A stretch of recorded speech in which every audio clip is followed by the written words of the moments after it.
আমেথিত উপস্থিত হৈছে ৰাহুল গান্ধীৰ ভাৰত জোড়ো ন্যায় যাত্ৰা আৰু আমেথিত উপস্থিত হোৱাৰ লগে লগে শক্তি প্ৰদৰ্শন কৰা দেখিবলৈ পোৱা গৈছে ৰাহুল গান্ধীয়ে। লোকসভা নিৰ্বাচনৰ পূৰ্বে ৰাহুল গান্ধীৰ হাতত আহি পৰিছে নতুন পৰিকল্পনা। আমেথিৰ পৰা নিৰ্বাচন খেলিব পাৰে ৰাহুল গান্ধীয়ে আৰু ৰাহুল গান্ধী আমেথিত উপস্থিত হোৱাৰ পাছতেই আমেথিত উপস্থিত হৈছে স্মৃতি ইৰাণী। আমি জনাইছো ডাঙৰ খবৰ, দুই শক্তিশালী নেতাৰ মাজত হ'ব পাৰে প্ৰতিদ্বন্দ্বিতা।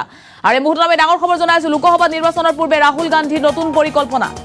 ভাৰত জোড়ো ন্যায় যাত্ৰাৰ মাজতে নতুন পৰিকল্পনা ৰচিছে ৰাহুল গান্ধীয়ে। পিতৃৰ সমষ্টিলৈ ঘূৰি আহিব পাৰে ৰাহুল গান্ধী।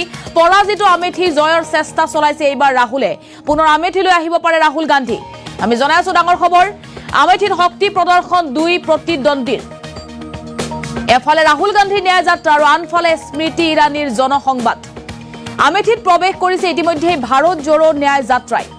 ৰাহুলৰ প্ৰৱেশৰ পূৰ্বে আমেথিত বাহৰ পাতিছে স্মৃতি ইৰাণীয়ে। আমেথিত জনসংবাদ অনুষ্ঠান পাতিছে স্মৃতি ইৰাণীয়ে আৰু আমেথিত 4 দিন স্মৃতি ইৰাণীয়ে কটাব। লোকসকলৰ সমস্যাৰ বুজ ল'ব, 4 দিন কটাব। ইয়াৰ বিপৰীতে ৰাহুল গান্ধীয়ে মাত্ৰ 12 ঘণ্টাই থাকিব আমেথিত। আৰু লোকসভা নিৰ্বাচনৰ পূৰ্বে ৰাহুল গান্ধীৰ নতুন পৰিকল্পনা দেখিবলৈ পোৱা গৈছে। বিগত কিছুদিনৰ পৰা ৰাহুল গান্ধীয়ে পুনৰ এবাৰ আমেথিৰ পৰা নিৰ্বাচনত প্ৰতিদ্বন্দ্বিতা কৰা সন্দৰ্ভত যিহেতু চৰ্চা চলিছে, এই চৰ্চাৰ মাজতে আমেথিৰ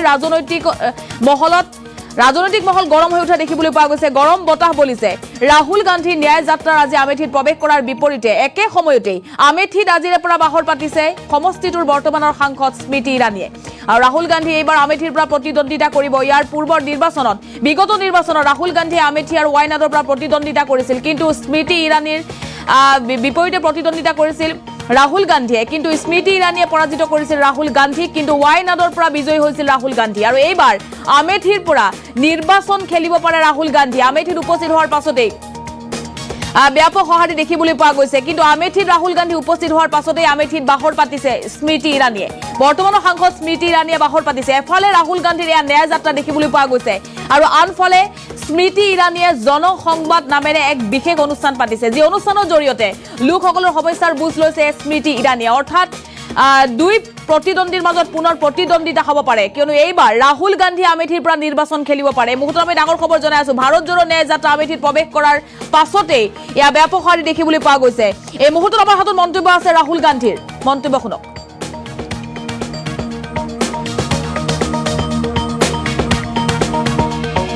काशी मंदिर गया, बात समझे आप। मैं काशी मंदिर गया, मैं शिव को मानता हूं। मैं काशी मंदिर गया, वहां पे पुलिस वालों ने क्या किया, वहां पे पुलिस वालों ने क्या किया, सारे मोबाइल फोन हटा दिए, सारे मोबाइल फोन हटा दिए, एक मोबाइल फोन अंदर नहीं आने दिया। क्यों? क्योंकि वो नहीं चाहते कि राहुल गांधी की शिव मंदिर के अंदर फोटो दिख जाए। उसके बाद वाराणसी में सारा का सारा सेलफोन का जो नेटवर्क है उसको डाउन कर दिया। लोग मतलब वीडियो ले रहे हैं, वो वीडियो ना फैलाएं। आप देख लेना, ये जो मैंने भाषण दिया ना, मीडिया में नहीं दिखेगा, दिख नहीं सकता। 73% हिंदुस्तान का जो बब्बर शेर है, जो इस देश को चलाता है, जो इस देश को आगे ले जाता है, वो सो गया है, डर गया है। ये देश की सच्चाई है। आप कहो जितना कहना है अग्निवीर नहीं होगा, अग्निवीर नहीं होगा, नहीं होगा। 73% में दम नहीं है। होगा, कैसे नहीं होगा? अदानी ने डिसाइड किया होगा, होगा। नरेंद्र मोदी ने डिसाइड किया होगा, होगा। 90 ब्यूरोक्रेट्स ने डिसाइड किया है, होगा, होगा। दम नहीं है तुम में। अब सुनो, 90 लोगों में से आर्मी में कितना पैसा जाता है वो डिसाइड करते हैं, स्वास्थ्य में कितना जाएगा वो डिसाइड करते हैं, किसान बिल वो डिसाइड करते हैं। 90 में से आपका कितना? 90 में से दलित आदिवासी पिछड़ों की कितनी भागीदारी मुझे बताओ।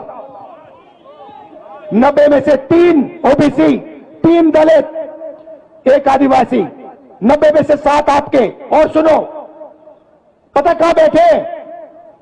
बड़ी बड़ी मिनिस्ट्री में नहीं बैठे, डिफेंस मिनिस्ट्री में नहीं बैठे, फाइनेंस मिनिस्ट्री में नहीं बैठे। कहां बैठे? छोटे से कमरे में बैठे हैं पीछे। और उनको कहा जाता है तुम लोग चुप हो जाओ, ज्यादा बकवास मत करो, नहीं तो तुम्हारा एसीआर उड़ा दिया जाएगा।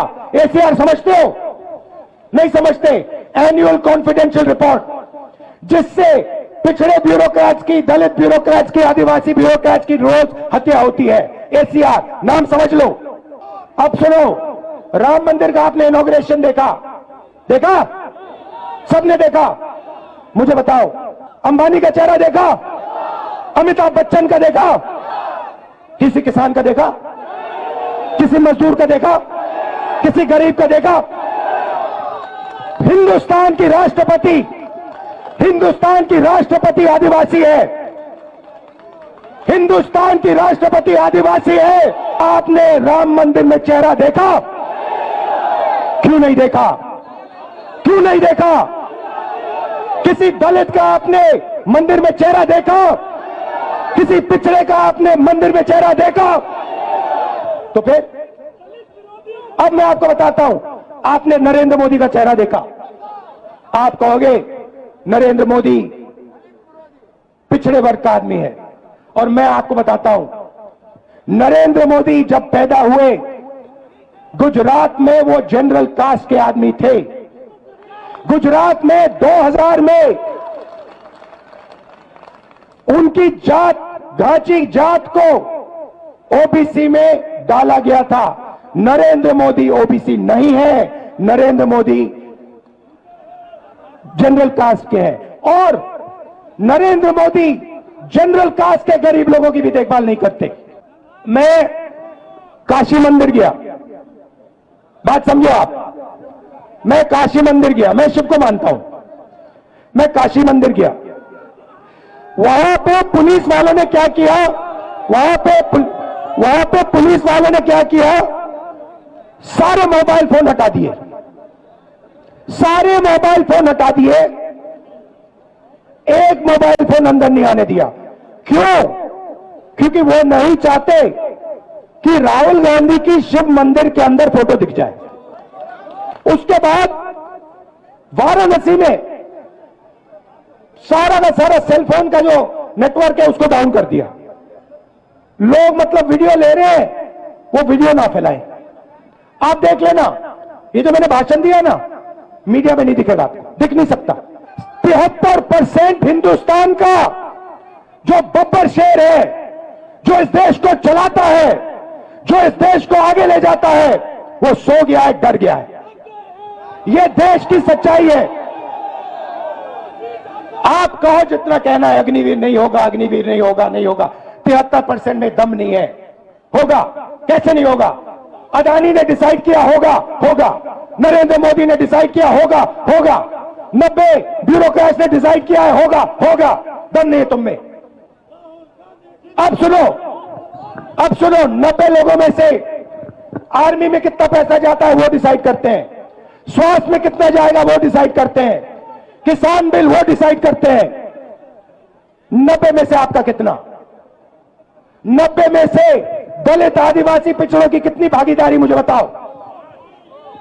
90 में से 3 ओबीसी, 3 दलित, 1 आदिवासी, 90 में से 7 आपके। और सुनो, पता कहां बैठे? बड़ी बड़ी मिनिस्ट्री में नहीं बैठे, डिफेंस मिनिस्ट्री में नहीं बैठे, फाइनेंस मिनिस्ट्री में नहीं बैठे। कहां बैठे? छोटे से कमरे में बैठे हैं पीछे। और उनको कहा जाता है तुम लोग चुप हो जाओ, ज्यादा बकवास मत करो, नहीं तो तुम्हारा एसीआर उड़ा दिया जाएगा। एसीआर समझते हो? नहीं समझते। एनुअल कॉन्फिडेंशियल रिपोर्ट जिससे पिछड़े ब्यूरोक्रेट्स की, दलित ब्यूरोक्रेट्स की, आदिवासी ब्यूरोक्रेट्स की रोज हत्या होती है। एसीआर नाम समझ लो। अब सुनो, राम मंदिर का आपने इनॉग्रेशन देखा? देखा? सबने देखा? मुझे बताओ, अंबानी का चेहरा देखा? अमिताभ बच्चन का देखा? किसी किसान का देखा? किसी मजदूर का देखा? किसी गरीब का देखा? हिंदुस्तान की राष्ट्रपति आदिवासी है। हिंदुस्तान की राष्ट्रपति आदिवासी है। आपने राम मंदिर में चेहरा देखा? क्यों नहीं देखा? क्यों नहीं देखा? किसी दलित का आपने मंदिर में चेहरा देखा? किसी पिछड़े का आपने मंदिर में चेहरा देखा? तो फिर अब मैं आपको बताता हूं, आपने नरेंद्र मोदी का चेहरा देखा, आप कहोगे नरेंद्र मोदी पिछड़े वर्ग का आदमी है, और मैं आपको बताता हूं, नरेंद्र मोदी जब पैदा हुए गुजरात में वो जनरल कास्ट के आदमी थे। गुजरात में 2000 में उनकी जात, घाची जात को ओबीसी में डाला गया था। नरेंद्र मोदी ओबीसी नहीं है, नरेंद्र मोदी जनरल कास्ट के हैं, और नरेंद्र मोदी जनरल कास्ट के गरीब लोगों की भी देखभाल नहीं करते।